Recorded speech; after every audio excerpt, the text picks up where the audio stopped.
originally set up as a pilot initiative to support staff that have been basically pushed to their limits, both physically and mentally, as a result of the pandemic. The overarching objective of the hub is to ensure that every individual can easily and quickly, and more importantly, confidentially access the best advice and support and treatment for their needs.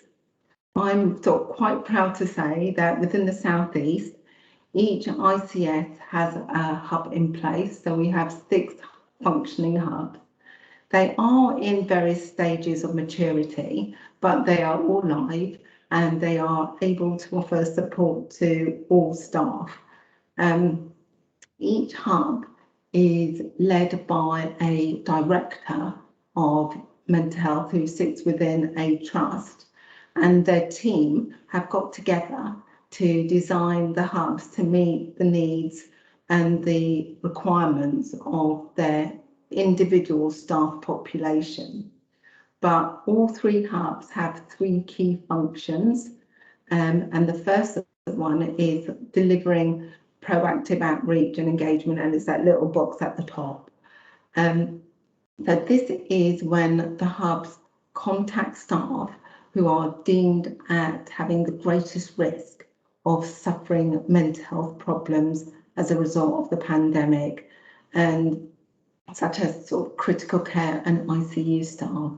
The national team have given us a key objective, clear objective, to ensure that there is a focus on ICU and critical care staff, especially as recent studies have shown that I think it's about 45% of ICU and critical care staff meet the threshold for either depression, severe anxiety, PTSD, or drinking problems. And in the same study, which was done by Professor Greenberg from King's College University, and he teaches at the Institute of Psychiatry, Psychology and Neuroscience, which is a leading research organisation in Europe.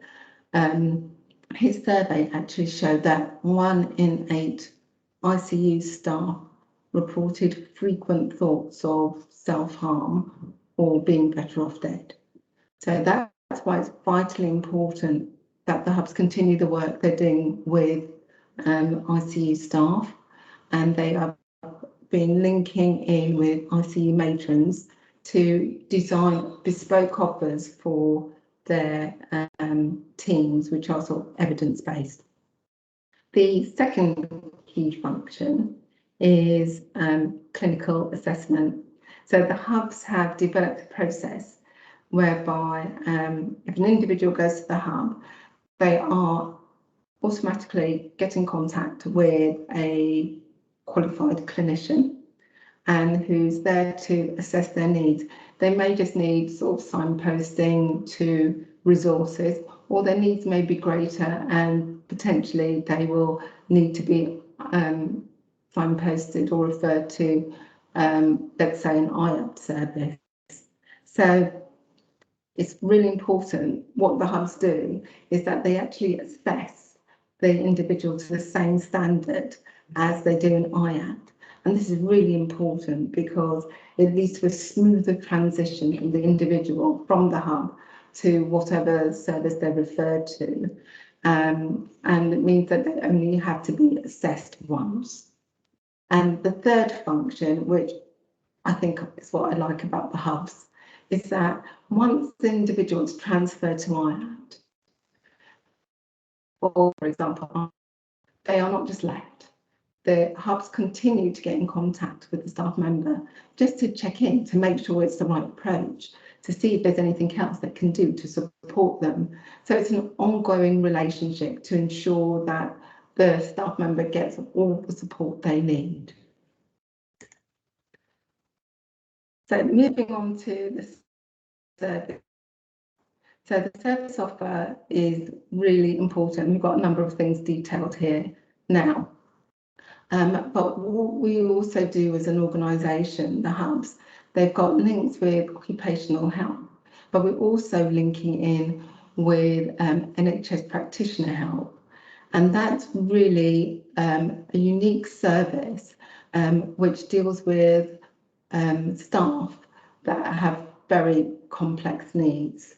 So they can confidentially receive support for alcohol addiction and drug addiction.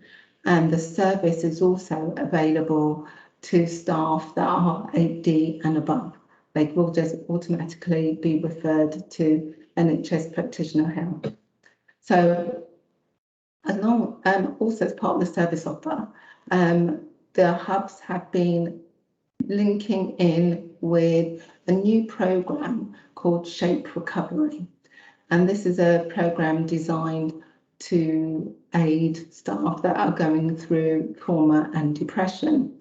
And the programme was designed by Professor Jennifer Wild, and she is a professor at the University of Oxford.